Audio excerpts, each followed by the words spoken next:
குஷ்டரோகியானவன் தாவீதின் குமாரனே எனக்கு இறங்கும் அப்படி கதறி கூப்பிடுகிறார். அவரும் நான் என்ன செய்ய வேண்டும் என்று இருக்கிறாய் என்று அவனிடம் கேட்கிறார். உமக்கு சித்தமானால் என்னை சுத்தமாக்கும் என்று கேட்கிறார். எனக்கு சித்தம் உண்டு, நீ சுத்தமாகு என்கிறார். அவன் குஷ்டரோகத்திலிருந்து முழுக்க சுகமாகி விடுகிறான். இந்த கதை நமக்கு ஒரு உண்மையை புரிய வைக்கிறது. அவன் தேவனுக்கு முன் சுத்தமாக இருக்க வேண்டும். தான் சுத்தமாகுவதுதான் நமக்கு அவசியமான ஒன்று. பிரச்சனைகள், தேவைகள், இதற்காக தேவனை அண்ட வேண்டாம். நம் தேவை சுத்தமாக இருப்பது. நம் சுத்தமாக இருந்தாலே நமக்கு வேண்டிய நன்மைகளை தேவன் அள்ளி தர ஆரம்பித்து விடுவார். இதுதான் முக்கியம்.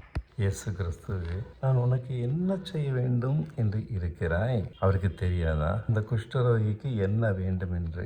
அவன் வாயிலிருந்து வருகிறது. அவர் விரும்புகிறார், தான் சுத்தமாக வேண்டும். இந்த ஆசைதான் அவருக்கு பதில் சொல்ல வைக்கிறது.